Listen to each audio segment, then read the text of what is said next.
You're listening to the MAONO PD300X microphone that I have here. This is a dynamic microphone that has USB as well as XLR on the back.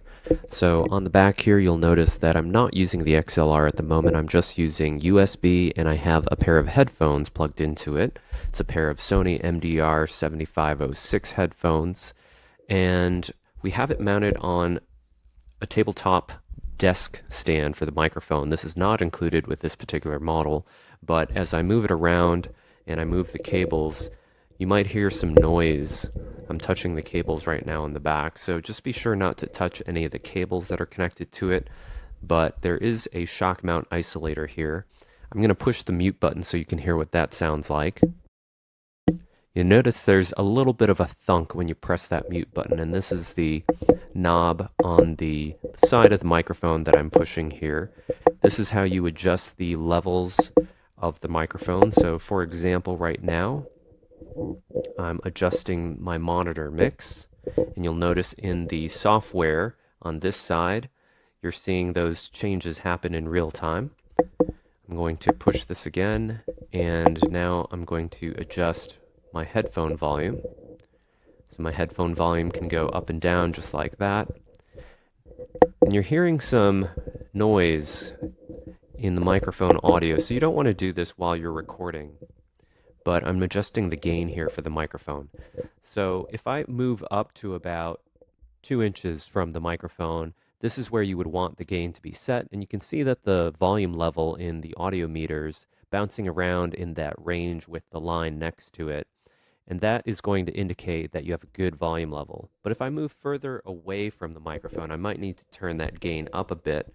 So right now I am about 6 to 9 inches away from that microphone, and this is probably a good level for that. Now, by default, it has the noise gate on, so I'm going to turn the noise gate off.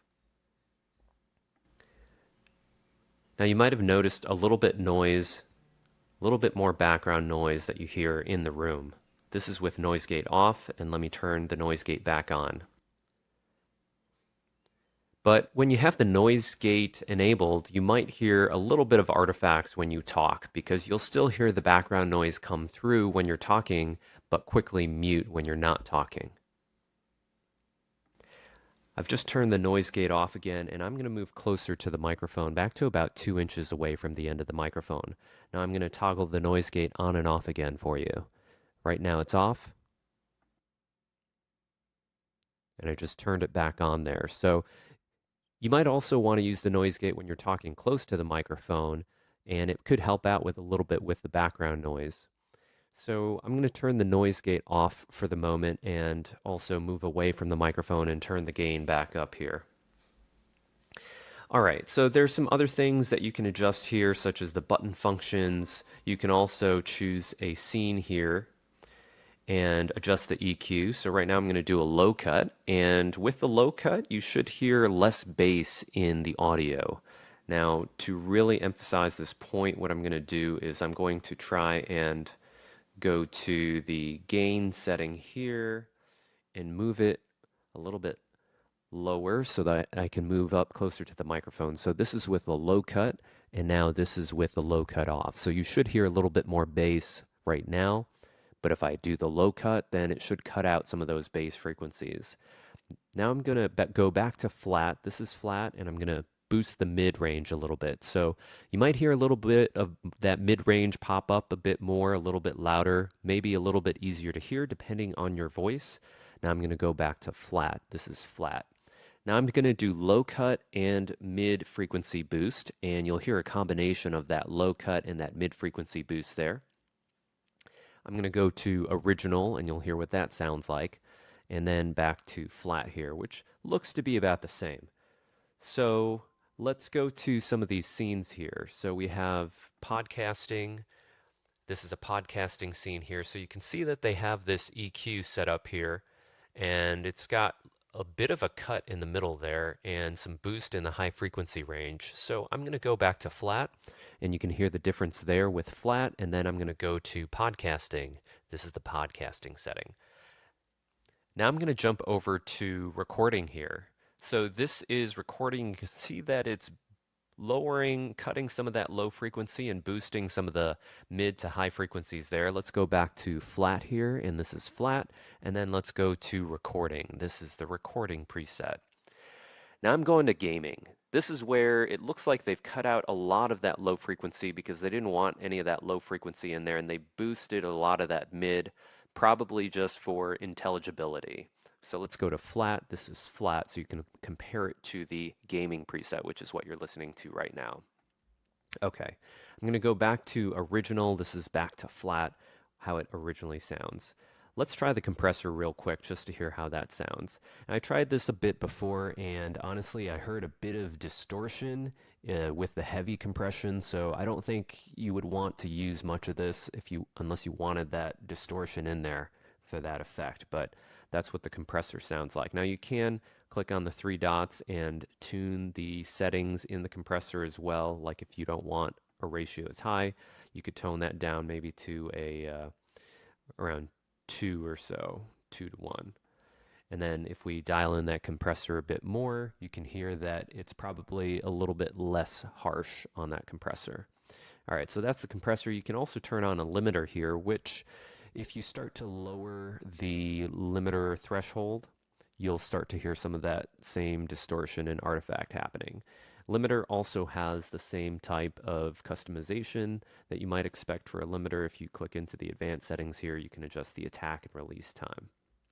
Let's turn the limiter back off.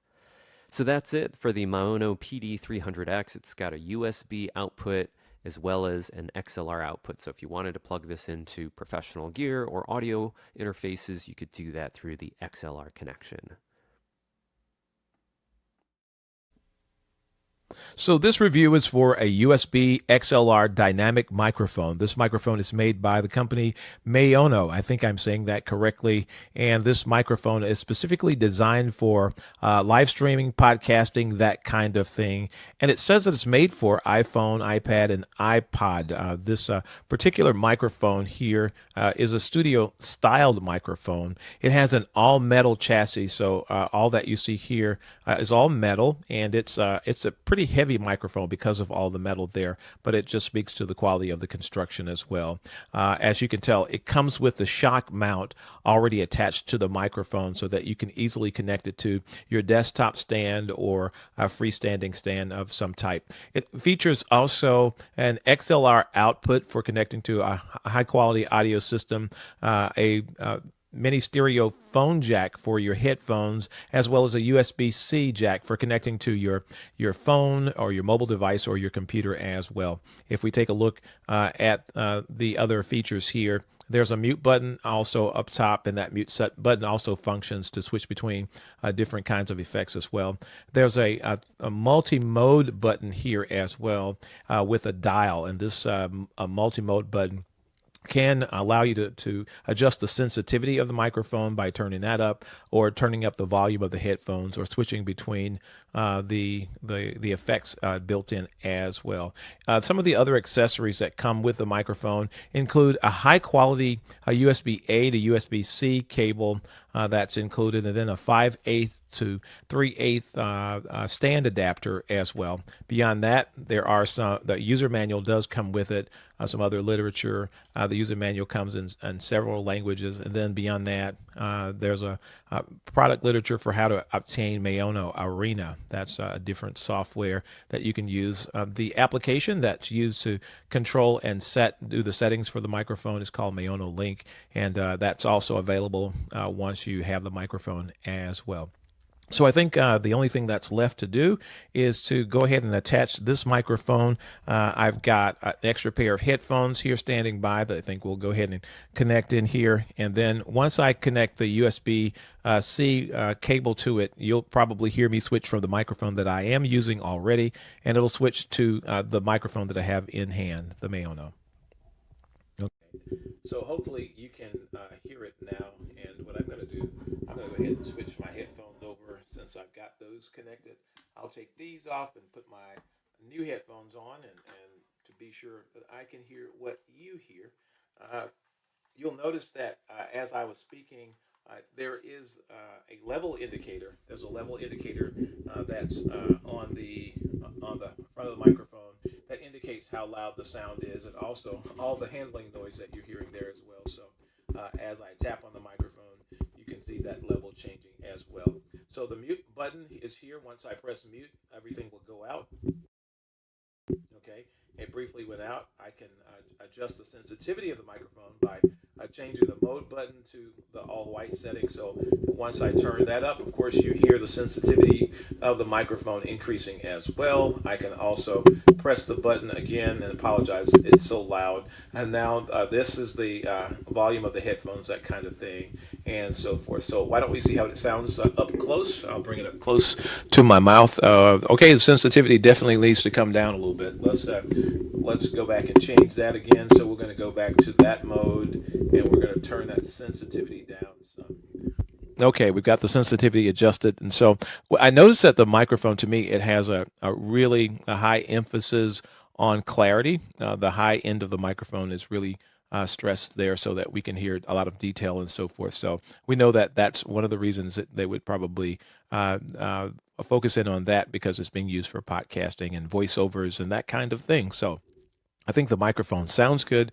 It's nice and clear. It may be a little bit, I don't know, maybe a little close to my mouth, that kind of thing. And maybe once we have it attached to a stand, it may even sound even better. And of course, you can always adjust the equalizer settings for clarity, for highs and lows and that kind of thing, give it more presence and so forth. So this microphone, of course, the PD300X by MAONO, is available on Amazon. So thanks for watching. Hi folks, today I want to show you my new mic, the MAONO PD300X. I hope I'm pronouncing that right. I'll be unboxing it and showing you what's inside, and I'll give it a go as well. So you get the manual in the box and a bunch of paperwork, I guess warranty, QR code for you to scan, and I'm going to put this aside for a second and see what's in the accessories box. Let's see. So you get an adapter, a metal adapter for mic stands, so you can adjust to different screw sizes. Very nice. And there's of course a USB from USB-C to USB-A. So that's also nice, and a silica gel bag, but that's just to make sure it doesn't get moist or anything. Alright, so I noticed that this cable has USB-C to USB-C, but with an adapter on it, so it goes to USB-A, which I think is really cool. Oh, I like the way that they wrap this up. It's very shock-proof, I guess, so that it stays safe during transport. Let's see if there's anything else in the box before I open this. Nope, just more cardboard. So I like how they wrap this. This is clean. And there it is. The microphone itself. It has a pop filter over it, kind of like the SM57, but this is how it looks like without the pop filter. Of course, the screw to put it on your mic holder, or your mic arm, or mic stand even. And it has an XLR connection. I really like that. And it has a USB-C connection, so that means that I can use this as a mic to either connect to my laptop and use it while streaming, or I can plug it into a real-life Eurodesk mixing console, or any mixer for that matter that takes XLR. And I like that it has a headphone out, so I can probably hear myself talking through it. This is a push button, but also rotary, so I'm guessing that's the volume control. Yep, it's the volume control. You can't really see it here, but there's a tiny mark here with the headphones and indications. So that's really nice. And a mute button. So next step for me is to wire it up and see how it sounds. Alright, so I have it plugged in now, and on my MacBook it shows up in the settings for the inputs. So that's great. And I just hooked it up via USB-C to the back of the mic, and I plugged in my headphones. So it's giving me a light, so you can twist it and play with the volume control. So let's see what the actual mic does. All right, let's see if this works. So I have the microphone hooked up to my MacBook now with USB-C cable that came with it, and there is the mute button, and now you should be able to hear something. You can set the volume quite high on this, however, it's very sensitive, so I hope you can hear this, but so there's a lot of knocking coming in, and when you do this, you just know how sensitive it is. But yeah, I think it's a great mic for when you want to do some streaming or when you try to sing. I have a microphone in the corner there, but it's broken. Where? There. So I can't really compare the two, but from what I pick up at first glance, it's a really nice mic. So for that price that they sell it on Amazon, you can't really go wrong. So yeah, go pick up one. You know.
Alors, je pensais que la meilleure façon de montrer un petit peu la qualité de son de ce micro, c'était d'offrir un enregistrement vocal fait avec le micro. Donc là, vous voyez l'image de mon chat qui va rester en fixe et je vais simplement expliquer les particularités du micro. Donc on est sur un micro qui est destiné au podcast, au gaming, au streaming, avec un son de très bonne qualité, avec une réduction qui est de bruit externe qui est à la fois physique et logiciel. Bon là il se trouve que je le tiens à la main, donc il va y avoir un peu d'interférence. Et j'ai le câble de mon casque qui est branché dessus, puisqu'il faut passer par le micro pour avoir le retour son, exactement comme un système de capture de son professionnel. On va avoir le micro qui est monté, donc qui peut être monté sur perche, à la fois à la verticale mais aussi à redescendre du plafond. Il va être monté sur un élément silicone et on va avoir des réglages qui permettent de régler la hauteur du son, de couper, si on fait du gaming par exemple. On va pouvoir également varier entre quatre fonds sonores, un qui est destiné au podcast, qui est celui qui est réglé ici parce que c'est celui que je préférais et que moi c'est vraiment l'ambiance que j'aime et c'est ce que je fais mais on a des fonctions variées avec différents éléments qu'on peut rendre un peu plus. Donc on va pouvoir avoir un son plat de l'original, on va pouvoir avoir un son plus gaming avec des détails plus crispy on va dire. On va avoir le podcast qui donne une voix un petit peu plus profonde, quelque chose d'un peu plus suave. Et voilà. Le micro possède une mousse qui est de très bonne qualité, qui va lui permettre de filtrer le souffle. Donc là, pour donner un ordre d'idée, je suis à 10 cm du micro seulement. Voilà, donc je pense que ça donne une idée de la qualité du son.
Genau schauen wir uns das gleich nochmal im Zusammenhang mit dem Klangtest des Mikrofons im Anschluss an. So, also jetzt hier herzlich willkommen zum Soundtest. Das ist also das Original MAONO PD300X, das ihr hier hört. Das ist über USB an den kleinen Mini-Computer hier angeschlossen und dann kommt über die Kopfhörer das Direct Monitoring aus diesem Mikrofon auch gleichzeitig noch über den Kopfhörerausgang in meine Kopfhörer rein. Wenn wir jetzt hier mal auf den Monitor drauf schauen.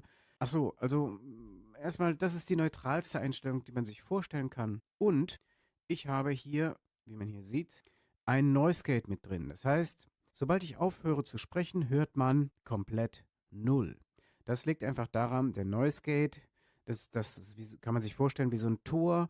Das macht sozusagen erst dann auf, wenn wirklich eine gewisse Mindestlautstärke durch meine Stimme auf die Mikrofonkapsel sozusagen entsteht. Und sobald das sozusagen weniger als, wie man hier einstellen kann, minus 25 dB sind, kommt hier gar nichts mehr durch.